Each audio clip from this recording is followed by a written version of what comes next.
I hope that they honor Kobe Bryant for the man that he was on the court, but more importantly for the man that he transcended to post-career. During his post-career days, he has had a phenomenal trajectory where he has been an endorser of products, he has been a businessman, he's been an investor, he's been an author and a podcast creator. You'll see that Kobe's entire life story will be on display this weekend at All-Star Chicago. And it's certainly been a storied career. So for those who weren't familiar with how he was when he was in the league, remind us of some of Kobe's key endorsements while he was a player. Early in Kobe's career, he started out with endorsement deals with Adidas and McDonald's, and then to the latter years, he moved on to higher profile endorsement deals with Nike, Lenovo, Turkish Airlines.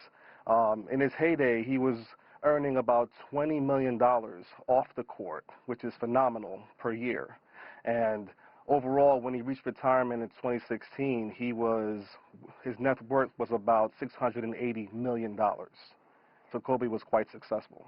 That was interesting because, you know, when you look at some of these past athletes, you really see a lot of them who went broke after retirement. So talk about how Kobe was able to reinvent himself after basketball. Kobe had a very phenomenal and almost addictive personality when it came to being successful.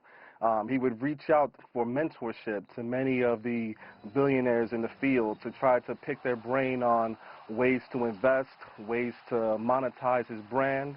And he started a venture capitalist firm called Bryant. And within this opportunity, Kobe himself invested $6 million into body armor. And this was prior to Coca-Cola purchasing body armor and increasing their value. And at some point, Kobe's $6 million investment became $200 million. So it was moves like that with body armor, with Bryant, investments in film with Dear Basketball that won an Academy Award, that just showed the diversity of Kobe and showed that he was willing to take risks, but he also paid his dues through research, patience, and due diligence. And we certainly saw that that was the case with his approach to China. Why was China such an important place, not just for him to build cultural ties, but also business ties, for example, with his Chinese education company? Correct. Kobe is probably one of the first athletes to fully embrace China, whether it be e-commerce with his investments in Alibaba or his understanding of social media in China and constantly engaging on that forefront. Kobe's early investments paid off dividends because he was able to diversify his revenue streams and able to bring in revenue many different ways. So then what are we now seeing in terms of the merchandise and the sales in light of his passing? We're seeing that the marketplace is opportunistic. We're seeing that, one, for Amazon, his book, Mamba Mentality, actually is out of stock on Amazon, which is phenomenal. Additionally, in the second and third market, we're seeing that Kobe's gear is, his sneakers are retailing for $750 and are being sold on the third-party market for $12,000. And so with these opportunistic increases, what we're seeing is that the market is correcting itself as many of these third-party retailers are being held accountable.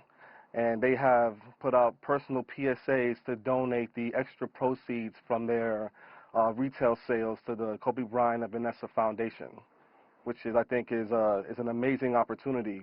And the fact that it shows that the people are speaking and they're holding these retailers accountable for authenticity, which is good. Now, you did mention Mamba Mentality, obviously not just the name of Kobe's book, but really a mindset that he embodied both on and off the court.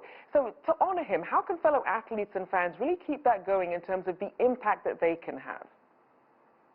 I think you'll see it out there. I think there are many athletes who mentioned conversations with Kobe.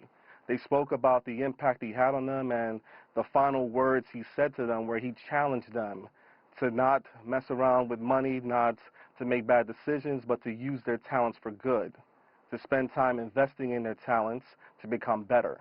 And I think Gilbert Arenas, who's a former Wizards player for the NBA, has started a youth basketball academy where he is giving back his talents towards Kobe's homage, towards recognizing Kobe and his efforts and the impact that Kobe had on his life, and he's putting his talents to good use. Certainly.